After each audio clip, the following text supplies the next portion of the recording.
নমস্কার বন্ধুরা, আজ আমি আবারও চলে এসেছি আপনাদের সামনে আবারও একটি নতুন রেসিপি নিয়ে। তো কালকেই তো রাখি পূর্ণিমা, আর রাখি পূর্ণিমা মানেই মিষ্টিমুখ। তো ভাইদের জন্য প্রিপারেশন নিয়েছি লাড্ডু বানানোর। আর সামনেও রয়েছে গণেশ চতুর্থী, তো গণেশ চতুর্থীতেও আপনারা এই লাড্ডু ভোগ গণেশ ঠাকুরকে দিতে পারেন, কারণ গণেশ ঠাকুরের ভীষণই প্রিয় এই ভোগ। তো চলুন দেখি কিভাবে বানানো যায় এই রেসিপিটি। ছোলার ডালের বেসন লাগবে। দেখুন আমি ছোলার ডালের বেসন নিয়ে নিয়েছি, আমি সবটুকুই করে নেব। এখানে 200 গ্রাম বেসন রয়েছে, এই বাটির 1.5 বাটির বেশি হয়েছে। জল দিয়ে ব্যাটার করতে হবে। এটা কিন্তু খুব ঘন ব্যাটার হবে না, একদম পাতলা ব্যাটার হবে। তো দেখুন ব্যাটারটা আমার করা হয়ে গেছে, ভীষণই পাতলা হবে। দেখুন পাতলা হবে। এবার আমি এটা রেখে দেবো। আমি ফ্রাই প্যান বসিয়ে দিয়েছি, দিয়ে দেবো সাদা তেল। এটা আমি সাদা তেলেই ভাজবো। গ্লাসের মধ্যে দেখুন একটা পাইপিং ব্যাগ নিয়ে নিয়েছি। এবার এটা বসিয়ে দেবো। এর মধ্যে আমি পুরবো ব্যাটারটা। এবারে সব আটবে না, আমায় 2-3 বারে করতে হবে। তো দেখুন ব্যাটারটা পোড়া হয়ে গেছে। এবার এই মাথাটা, এবার এটা একটা রাবার ব্যান্ড দিয়ে আটকে নেব। তাহলে কি হবে, বাইরে থেকে লুজ হয়ে বেরিয়ে আসবে না। আটকে নিলাম, তাহলে আমার করাও সুবিধা হবে। মাথাটা একটু সামান্য কাটতে হবে, খুবই ছোট। দেখুন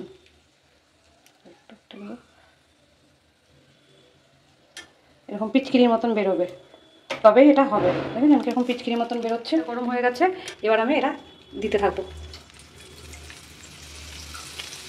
দেখুন কীরকমভাবে হয়ে যাচ্ছে, ছোট্ট ছোট্ট দানা। তো দেখুন কি সুন্দর ছোটো ছোটো দানা এগুলো হয়ে গেছে। এবার আমি এগুলো তুলে নেব। তো এইভাবে ছাকনার মধ্যে করে তুলে নিয়ে নেব। এবার এগুলো এর মধ্যে দিয়ে দেবো, এখানে রেখে দিলাম। আবার বাকিগুলো তুলে নেব। এগুলো ভাজা হয়ে গেছে, এবার আমি সেকেন্ড বার করে নেব। এটা দেওয়ার সময় তেলটাকে হাই হিটে গরম রাখবেন, এটা কিন্তু ঠান্ডা হলে চলবে না। একটু ভেজে নেব। সেকেন্ড ব্যাচটা আমার ভাজা হয়ে গেল, এবার আমি তুলে নেব। আমার ছাকনাটা ছোট, বড় ছাকনা হলে একবারে উঠে যায়। মনে হচ্ছে ওটা একটু বড় হয়ে গেছে কাটাটা, তো আমি এরপরে ছোট্ট করে একটা কাটি। এবারকার কাটাটা আমার ঠিক আছে।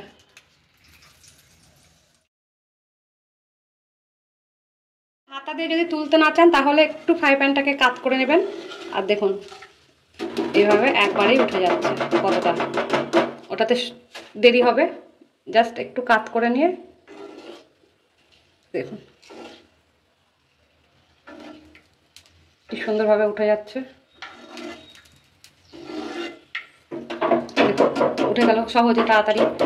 আমি দুইভাবে আপনাদেরকে তোলা দেখালাম, আপনারা আপনাদের সুবিধা মতন তুলে নেবেন। আমি আবারও দিয়ে দিচ্ছি, একটু হাইট থেকে দেবেন। তো হাইট থেকে দিলে কী হবে, জিনিসটা ভালো হবে। ছোটো করে কেটেছি আর একটু ছোটো ছোটো হচ্ছে, মাঝে মাঝে 2-1টা বড় হয়ে গেছে। এগুলো একটার সাথে যখন একটা লেগে যাচ্ছে তখনই বড় হয়ে যাচ্ছে। তো দেখুন এটা করতে কিন্তু সত্যি খুব ভালো লাগছে। দেখুন একদম তুলে নিচ্ছি। সত্যি এটা করতে আমার খুব ভালো লাগছে। প্রথমবার করছি আমি, এর আগে লাড্ডু বানাইনি এইভাবে। যদি পাইপিং ব্যাগ না থাকে তাহলে কিন্তু যে বেসনের প্যাকেট আমি কাটলাম সেই বেসনের প্যাকেটেও হয়। আবার যদি নুনের কোনো প্যাকেট থাকে বা দুধের প্যাকেট থাকে, আপনারা যদি প্যাকেটের দুধ মানে কিনে থাকেন, সেই প্যাকেটের দুধের একটু ফুটো করে নিয়ে কাঁচি দিয়ে কেটে ওটাতেও হবে। পাইপিং ব্যাগ সবার ঘরে থাকে তা নয়, কিন্তু ওই ব্যাগের মধ্যে করেও হবে। আবারও দেখাচ্ছি, দেখুন দানাগুলো কত ছোট ছোট হচ্ছে, জাস্ট দেখুন। যত ছোট করে ফুটো করবেন তত এটা ছোট আকারের হবে। সামনেই গণেশ চতুর্থী, আর রাখি পূর্ণিমাতে এই লাড্ডুটা অবশ্যই করবেন আর ভাইকে দেবেন। লাস্ট আমার হয়ে গেল, দেখুন এখানে 1 থালা হয়ে গেছে। দেখুন কি সুন্দরভাবে হয়েছে, আর কতটা দেখুন, দেখেছেন কত সুন্দর শব্দ, একদম কুরকুরে হয়েছে। যে বাটিতে আমি মেপে দেখিয়েছিলাম সেই বাটিরই চিনি দিয়ে দেবো। এখানে আমি 1.5 বাটির একটু বেশি বেশি দেবো। দিয়ে দিলাম 1 বাটি জল, আর একটুখানি সামান্য দেবো। দেখুন এইটুকু দিলাম, 2 চামচ মতন। তো দেখুন সিরাপটা আমার ফুটতে লেগেছে, একটু নাড়িয়ে নিলাম। আমি এখানে 4টে এলাচ নিয়ে নিয়েছি, এলাচগুলো আমি গুঁড়ো করে নেব। এখানে সিরাপগুলো দেখুন ফুটতে লেগেছে, আর সিরাপের উপরে যে চিনিতে অনেক নোংরা থাকে, চিনির ফেনাগুলো ফেলে দেবেন। একটু দুধ দিয়ে ফেললেও হবে, আবার এইভাবে ফেলে দিলেও হবে। তো দেখুন এটা আমার ফুটে গেছে, আমি পরিষ্কার করেও নিয়েছি। এটা কোনো তার তুলতে হবে না, জাস্ট একটু হাতে চিপচিপ করলেই হয়ে যাবে। তো এটা হাতে চিপচিপ করতে লেগে গেছে, এবার আমি এগুলো ঢেলে দেব। এবার নাড়তে হবে সমানে। আর এখানে এলাচগুলো আমি কুটে নিয়েছি, আমি খোসাগুলো পর্যন্ত কুটে নিয়েছি, এটাও দিয়ে দিলাম। দেখুন আমার ফুড কালারের ডেটটা এক্সপায়ার হয়ে গেছে, ওই জন্য আমি দিতে পারলাম না। আপনারা চাইলে ফুড কালার দিতে পারেন, আবার এমনিও করতে পারেন, তাতে স্বাদের কোনো হেরফের হবে না। চার মগজ দিয়ে দিলাম, এটা অপশনাল, আপনারা চাইলে দিতেও পারেন না দিতেও পারেন। এটা মিশিয়ে নেব। এটা খুব বেশি শোকাবেন না, তাহলে কিন্তু ঠান্ডা হতে হতে একদম ঝরঝরে হয়ে যাবে, তখন আর বাটতে পারবেন না। তো এটা আমার হয়ে গেছে, এবার আমি এটা বন্ধ করে দেবো। তো গ্যাসটা আমি অফ করে দিলাম, একটু ঠান্ডা হলে তবে আমি এটা বাটবো। গ্যাস এটা ঠান্ডা হয়ে এসছে, নাড়িয়ে নিলাম, ওপর নিচ করে নিলাম। এবার এটা বাটতে হবে, তো নিয়ে নেব এরকম করে। এটা লাড্ডুর শেপে করতে হবে, লাড্ডু যেভাবে যেরকম হয় রেখে দেবো। আমি একটু হাতে ঘি মাখিয়ে নিয়েছিলাম, একটু প্রথমে চাপ দেবেন, তাহলে এটা বসে যাবে, বাঁধাটা ভালো হবে। এইভাবে আমি সবগুলো করে নিয়ে আসছি।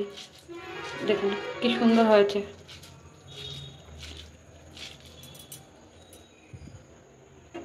তো দেখুন আমার এটা কমপ্লিট হয়ে গেছে, কত এক থালা ভর্তি হয়ে গেছে, মাত্র 200 গ্রাম বেসনে দেখুন কতগুলো হয়ে গেছে। তো এটা করা ভীষণই ইজি, একটু সময় লাগে, খুব বেশি সময় লাগে তাও নয়। আমার এটা অনেকক্ষণ আগে বানানো হয়ে গেছে, আমার ফোন এসেছিলো, যার জন্য আমি কথা বলছিলাম, আপনাকে দেখাতে পারিনি। তো আমার দেখুন সবগুলো বানানো হয়ে গেছে, প্রায় 10 মিনিট আগে আমার বানানোটা কমপ্লিট হয়ে গেছে। 10 মিনিট ধরে আমি ফোন করছিলাম, যার জন্য আমি আর কি দেখাতে পারিনি শেষটুকু। তো দেখুন কি সুন্দর লাগছে এটা দেখতে। তো এটা করা ভীষণই সোজা, আপনারা অন্তত বাড়িতে একবার ট্রাই করবেন। এটা করতে সেরকম কোনো উপকরণও লাগে না, আর খুব কম সময়ে হয়ে যায়। ভিডিওটা তখন দেখার জন্য অনেক ধন্যবাদ। ভিডিওটাকে অনেক অনেক করে লাইক করুন, শেয়ার করুন, আর এই চ্যানেলটিকে সাবস্ক্রাইব করে রাখুন, যাতে আগামী ভিডিওগুলো আপনারা খুব সহজে আর তাড়াতাড়ি পেয়ে যান। তো আমি আবারও আপনাদের কাছে রিকোয়েস্ট রাখছি, এটা অন্তত একবার বাড়িতে ট্রাই করুন, আর পরিবারের সকলে মিলে এনজয় করুন। তো আজকে এই পর্যন্তই, দেখা হবে নেক্সট ভিডিওতে।